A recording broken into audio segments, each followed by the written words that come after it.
نحمده ونصلي على رسوله الكريم أما بعد فأعوذ بالله من الشيطان الرجيم بسم الله الرحمن الرحيم محمد رسول الله والذين معه أشداء على الكفار رحماء بينهم وقال تعالى وكلا وعد الله الحسنى صدق اللہ العظیم۔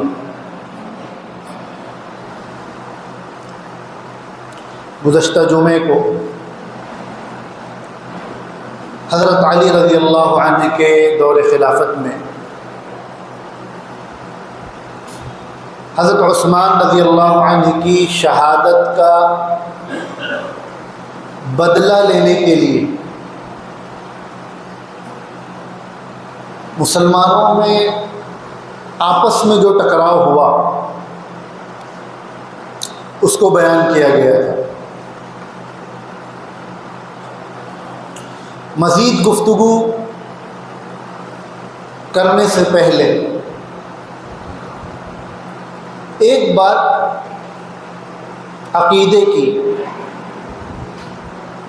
بہت دو ٹوک انداز میں ہم سب کو سمجھ لینی چاہیے۔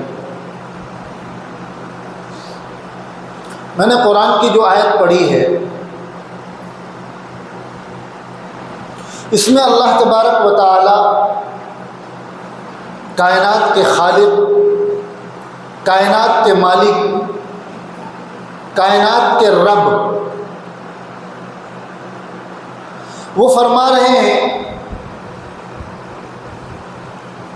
کہ نبی کریم صلی اللہ علیہ وسلم کے جو صحابہ ہیں وہ کفار کے مقابلے میں سخت ہیں اور آپس میں رحم دل ہیں۔ اشداء علی الکفار رحماء بینہم۔ تو اللہ تعالیٰ کیا کہہ رہے ہیں کہ صحابہ کرام آپس میں ایک دوسرے کے لیے بڑے رحم دل ہیں۔ ایک دوسری جگہ اللہ رب العزت نے ارشاد فرمایا وَكُلًّا وَعَدَ اللَّهُ الْحُسْنَى، کہ ہم نے تمام صحابہ سے جنت کا وعدہ کر رکھا ہے۔ یہ دو باتیں ہمارے ذہن میں رہیں گی اور ان دونوں باتوں کو ذہن میں رکھتے ہوئے ایک کہ سارے صحابہ آپس میں رحم دل ہیں، یہ کون کہہ رہا ہے؟ قرآن کہہ رہا ہے۔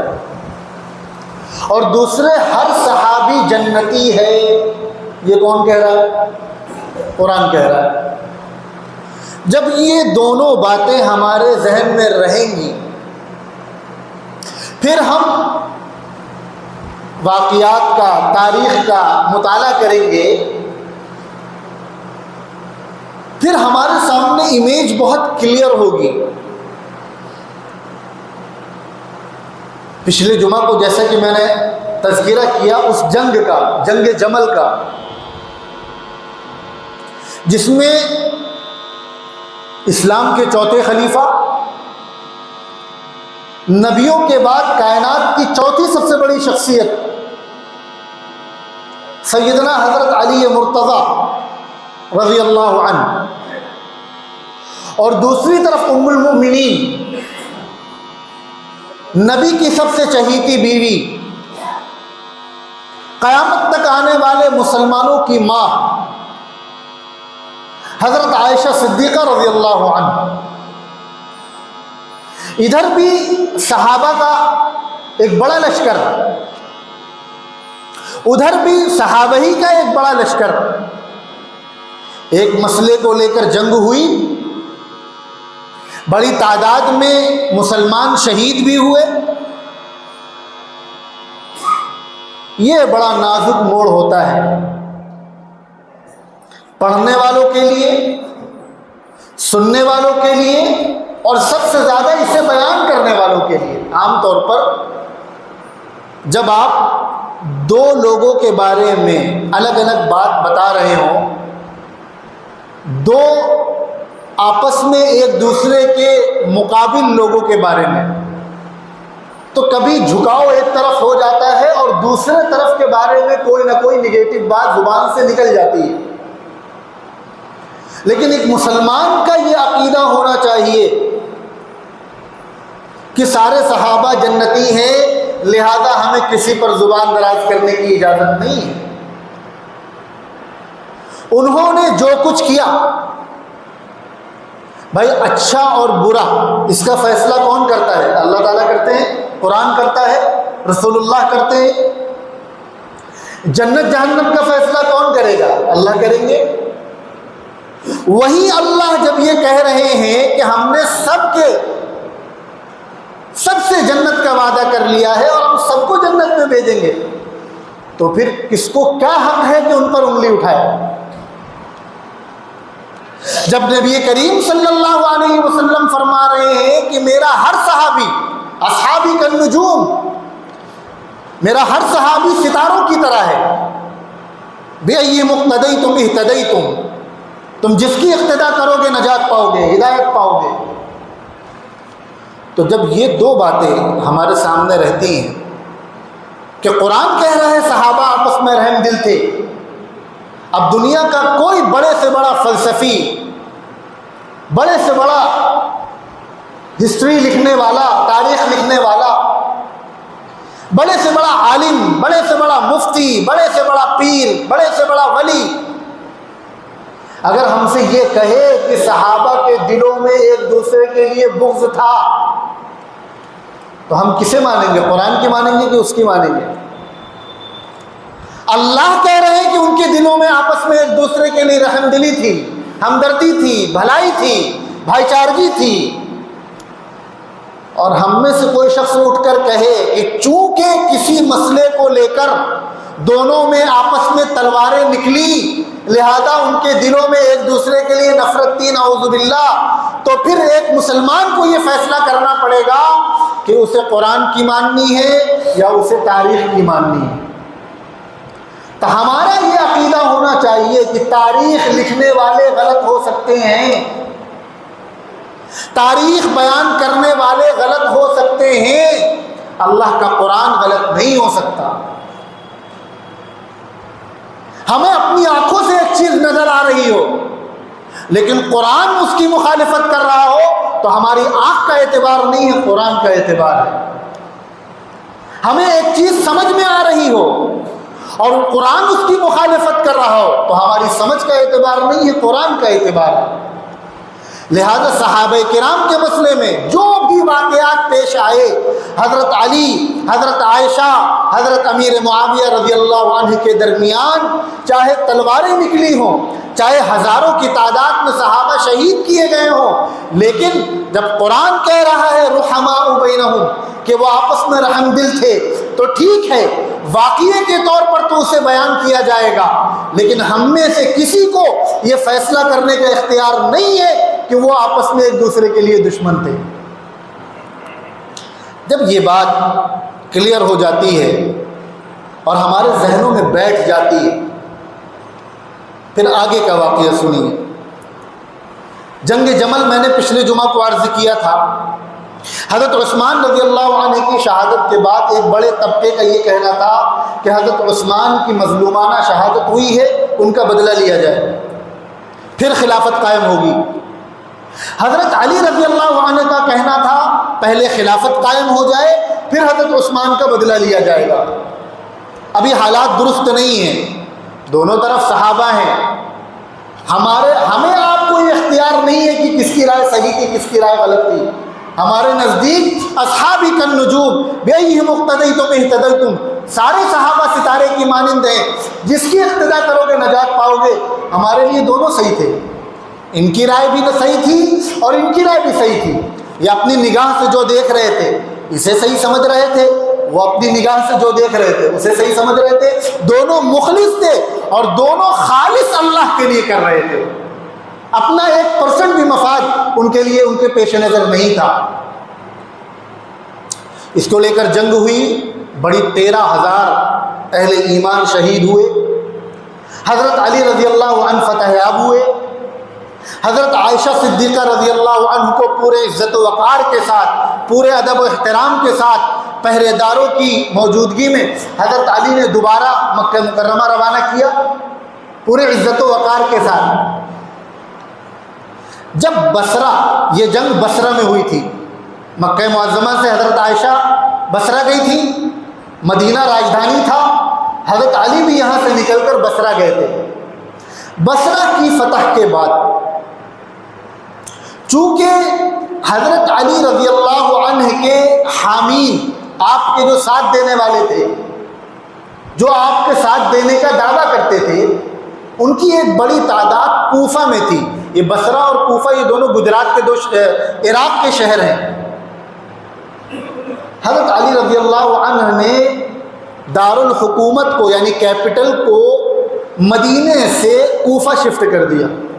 اب تک راجدھانی کوفہ تھی، اب مدینہ تھی، اب راجدھانی ہو گئی کوفہ، اور حضرت علی رضی اللہ عنہ نے اسی کو کوفہ کو دارالحکومت بنایا اور وہی مقیم ہوئے۔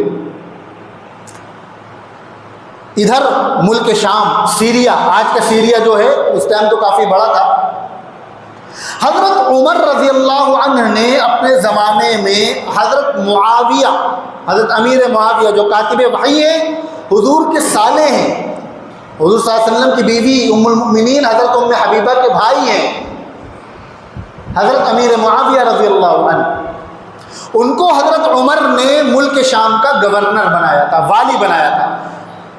حضرت عمر رضی اللہ عنہ کی سیرت میں نے یہ عرض کیا تھا کہ حضرت عمر نے جو نئے نئے کام کیے آج تک چل رہے ہیں، اس میں صوبوں کی تقسیم تھی کہ اسلامی حکومت کو اسٹیٹ وائز تقسیم کیا تھا اور ہر اسٹیٹ کا ایک والی بنایا تھا، گورنر۔ حضرت عمر رضی اللہ عنہ نے گورنروں کے جو معیار طے کیے تھے، جو گورنر ہونے کے لیے جو ریکوائرمنٹس تھی وہ بہت ہائی تھی، عام آدمی اس کو پورا نہیں کر سکتا تھا۔ اسی لیے آج بھی حضرت عمر نے جن لوگوں کو گورنر بنایا ان کا مقام بہت بلند مانا جاتا ہے کہ حضرت عمر نے ان کو گورنر بنایا تھا، کیونکہ گورنر بننے کے لیے جو شرطیں تھیں وہ بڑی سخت تھیں۔ تو حضرت امیر معاویہ کے جہاں بہت سارے فضائل ہیں، وہیں ایک فضیلت یہ بھی ہے کہ حضرت عمر نے حضرت امیر معاویہ کو شام کا گورنر بنایا تھا۔ حضرت عثمان رضی اللہ عنہ کے زمانے میں حضرت امیر معاویہ خاندانی اعتبار سے بھی اور پولیٹیکلی بھی حضرت عثمان کے بہت قریب تھے، بہت زیادہ کلوز تھے، بلکہ جو اسلام کا پہلا بحری بیڑا تیار ہوا ہے مسلمانوں کا، عیسائیوں کے پاس 1100 بحری بیڑے تھے۔ بحر کہتے ہیں سمندر کو، سمندری جہاز، سمندری لڑائی جو ہوتی ہے، اس زمانے میں مسلمانوں کے پاس سمندری لڑائی لڑنے کے لیے کوئی اسباب نہیں تھے، اور روم جو اس زمانے کی سب سے بڑی طاقت تھی، گرچہ حضرت عمر رضی اللہ عنہ کے زمانے میں اس کی آدھی کمر ٹوٹ گئی تھی، لیکن ان کے پاس 1100 بحری بیڑے تھے۔ حضرت امیر معاویہ نے حضرت عثمان سے درخواست کی کہ مسلمانوں کا اپنا بحری بیڑا ہونا چاہیے۔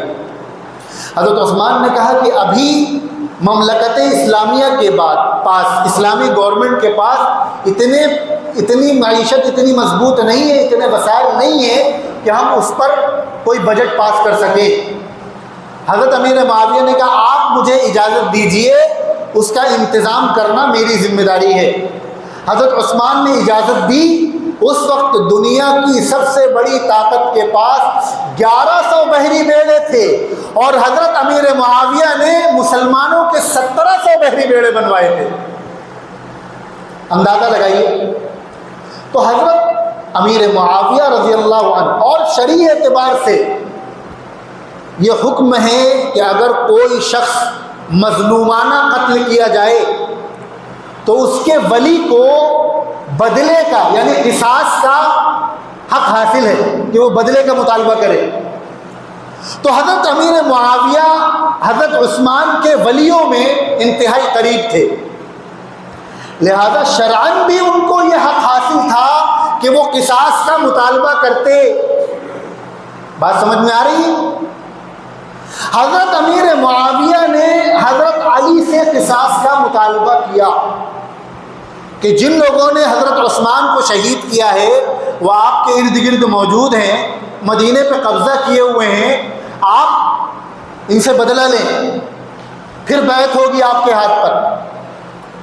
یہ ساری گفتگو سنتے ہوئے یہ بات ذہنوں میں رہنی چاہیے کہ یہ سب جنتی ہیں، سب جنتی ہیں۔ ہمارا کام چونکہ اسلامی تاریخ سے واقف کرانا، واقف ہونا، یہ بھی ضرورت ہے، صحیح تاریخ سے واقف ہونا، ورنہ دشمن آ کر غلط تاریخ بتاتا ہے۔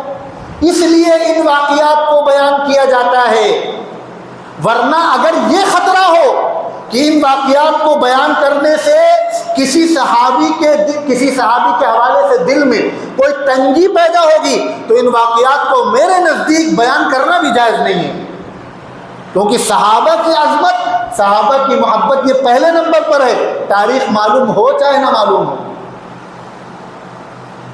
حضرت امیر معاویہ نے حضرت علی سے مطالبہ کیا، ان لوگوں سے بدلہ لیجیے حضرت عثمان کا۔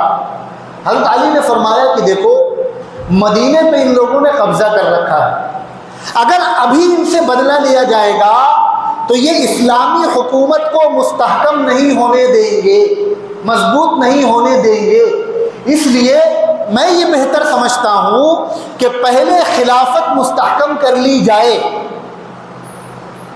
پہلے طاقت اپنی مضبوط کر لی جائے، خلیفہ مضبوط ہو جائے، پھر ان سے بدلہ لیا جائے۔ حضرت امیر معاویہ فرماتے ہیں کہ اگر آپ کو ان سے خطرہ ہے تو آپ راستے سے ہٹ جائیے، ان سب کو ہمارے حوالے کر دیجیے، ہم نمٹ لیں گے۔ اس کو لے کر اختلاف ہوا۔ اس اختلاف میں نے پہلے بھی عرض کیا، ایک ٹولہ، ایک طبقہ جو حضرت عمر کے بلکہ اور پہلے سے موجود تھا، اللہ کے نبی صلی اللہ علیہ وسلم کے زمانے میں مشرکین کمر توڑ دی گئی، یہودیوں کو مدینے سے باہر نکال دیا گیا، حضرت عمر رضی اللہ عنہ کے زمانے میں عیسائیوں کی کمر توڑی گئی اور ایرانیوں کی کمر توڑی گئی۔ یہ چار طبقے تھے، مشرکین مکہ، یہودی، عیسائی اور ایرانی۔ ان چاروں کے دلوں میں انتقام کا جذبہ تھا، لیکن یہودیوں میں اور ایرانیوں میں سب سے زیادہ تھا۔ یہودی اپنے آپ کو نبیوں کی اولاد کہتے تھے اور اپنے آپ کو اللہ کی سب سے پسندیدہ امت کہتے تھے۔ ان کو ایسا ذلیل کیا گیا کہ ان سے کہا گیا کہ مدینے میں رہنا ہے، مسلمانوں کے بیچ میں رہنا ہے تو ٹیکس دے کر رہو۔ ان کو ایسا ذلیل کیا گیا، اور ایرانیوں کی ایسی کمر توڑی حضرت عمر نے کہ ان کی حکومت کا نام و نشان مٹا دیا۔ ان دونوں کے دل میں نفرت تھی، یہ نہیں چاہتے تھے کہ محمد رسول اللہ کا دین امن کے ساتھ دنیا تک پہنچے۔ جب انہوں نے حضرت عمر کو شہید کیا، حضرت عثمان کو شہید کیا، اور انہیں لگا کہ ہم حضرت علی کے قریب ہو کر اپنی مرضی کا کام کروائیں گے، ان کی محبت کے دعوے کریں گے، انہیں لگا کہ ہم کامیاب ہو گئے۔ لیکن اب یہ دیکھ رہے ہیں کہ حضرت امیر معاویہ جو ملک شام کے گورنر ہیں اور جن کے ساتھ مسلمان بڑی تعداد موجود ہے، لاکھوں کی تعداد میں، یہ تو ہونے نہیں دیں گے، ہمارے مشن کو کامیاب نہیں ہونے دیں گے۔ اور حضرت علی، حضرت امیر معاویہ میں ایک معمولی سے اختلاف پیدا ہو گیا ہے، تو اب انہوں نے اپنی سازشیں شروع کی اور حضرت علی کو جو ان لوگوں کی طرف سے بدظن کیا، اور پھر جو میدان سجا ہے تو تاریخ میں آتا ہے کہ 80,000 سے زائد مسلمان شہید ہوئے۔ حضرت امیر معاویہ رضی اللہ عنہ اور حضرت علی کے درمیان بہت دنوں تک معاہدہ چلا۔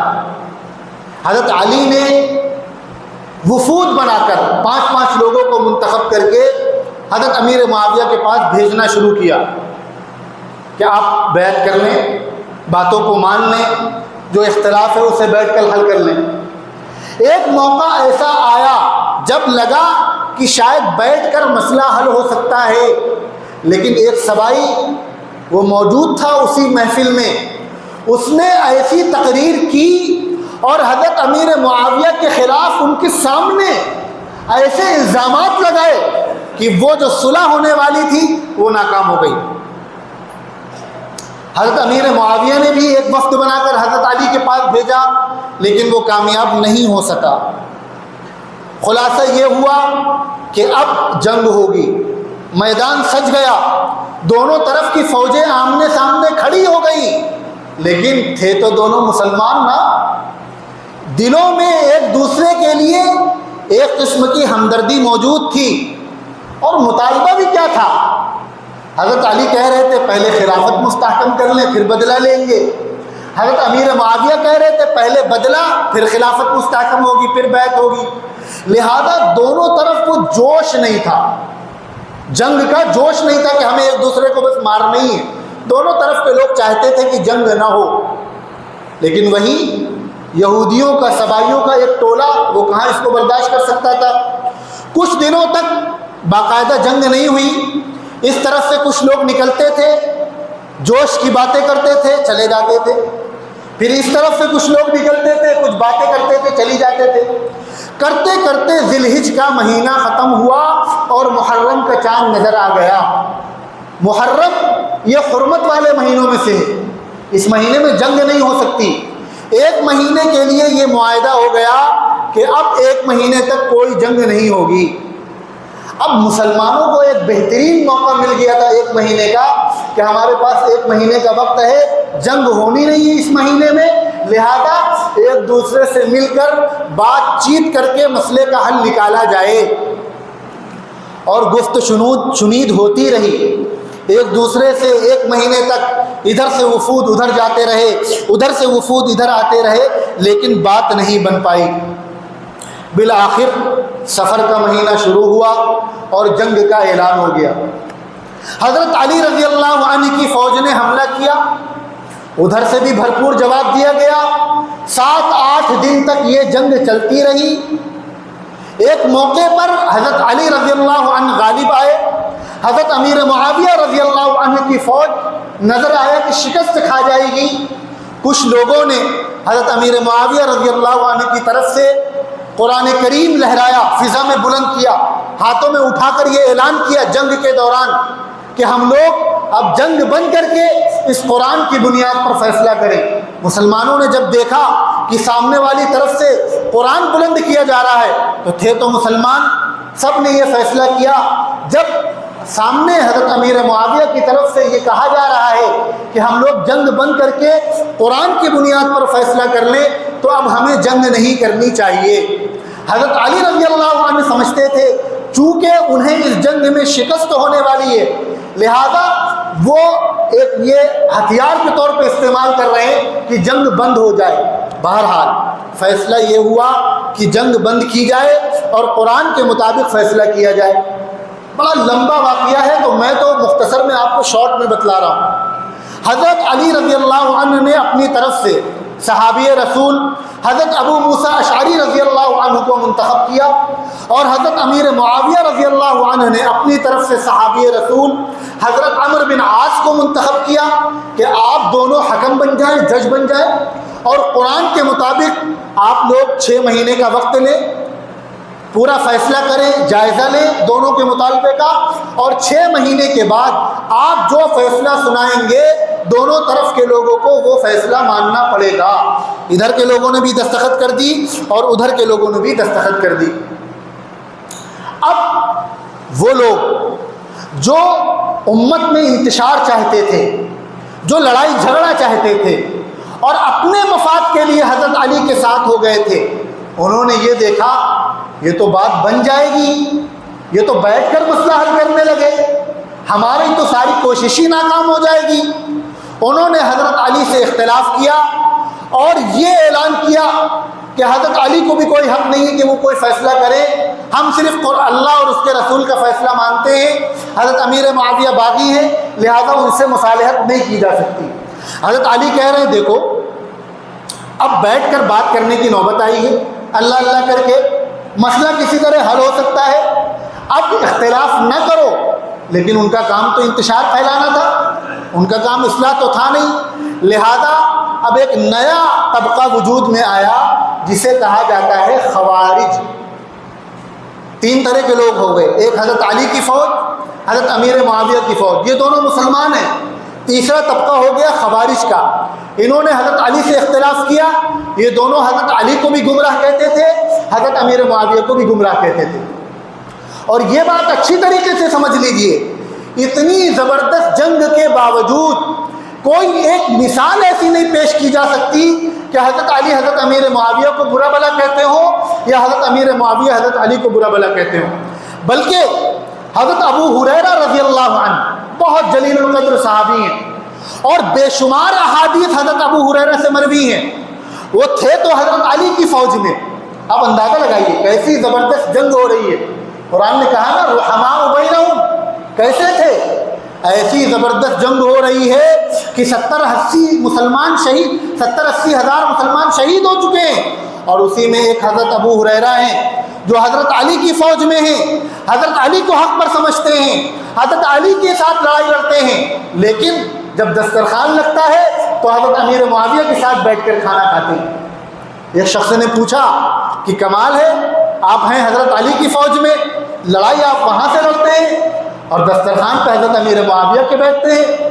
تو حضرت ابو ہریرہ نے اتنا پیارا جواب دیا، کہنے لگے اصل میں اس معاملے میں حضرت علی کو حق پر سمجھتا ہوں، اس لیے ان کے ساتھ ہوں، اور حضرت امیر معاویہ کے دسترخوان کا کھانا بہت اچھا ہوتا ہے۔ یہ تو انہوں نے اس آدمی کو خاموش کرنے کے لیے جواب دیا، لیکن اس سے آپ اندازہ لگائیں ایسے زبردست اختلاف کے باوجود آپس میں محبت تھی، تبھی تو کہا۔ اور حضرت امیر معاویہ بیٹھ کر سن رہے ہیں اور مسکرا رہے ہیں۔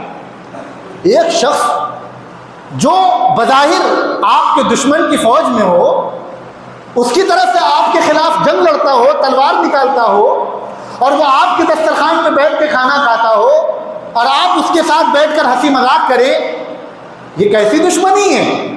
اس کا مطلب یہ ہے کہ وہ آپس میں رحم دل تھے، بس اپنا اپنا موقف تھا۔ یہ اس بات کو جائز سمجھتے تھے تو ڈٹ گئے، وہ اس بات کو جائز سمجھتے تھے تو ڈٹ گئے، پھر اس کی پرواہ نہیں کی کہ سامنے باپ ہے، بھائی ہے کہ بیٹا ہے۔ حضرت علی نے اسے حق سمجھا تو تلوار اٹھا لی، حضرت امیر معاویہ نے اسے حق سمجھا تو تلوار اٹھا لی۔ یہ ان کے عادل ہونے کی دلیل تھی کہ جسے حق سمجھا تلوار تک نکال لی، سمجھوتا نہیں کیا۔ اور مسلمانوں کے آپس میں رحم دل ہونے کی علامت یہ تھی کہ گرچہ ایک دوسرے کے مد مقابل ہیں، لیکن صحابہ یہ نمونہ چھوڑ کر گئے ہیں کہ جنگ ان کی طرف سے لڑ رہے ہیں اور دسترخوان پہ ان کے بیٹھے ہوئے ہیں۔ یہ ہمارے آپ کے لیے نمونہ ہے۔ وہ لوگ جو کہتے ہیں ان کے بیچ میں آپس میں عداوت تھی، دشمنی تھی، وہ جھوٹے ہیں اور وہ امت کو صحابہ سے کاٹنا چاہتے ہیں۔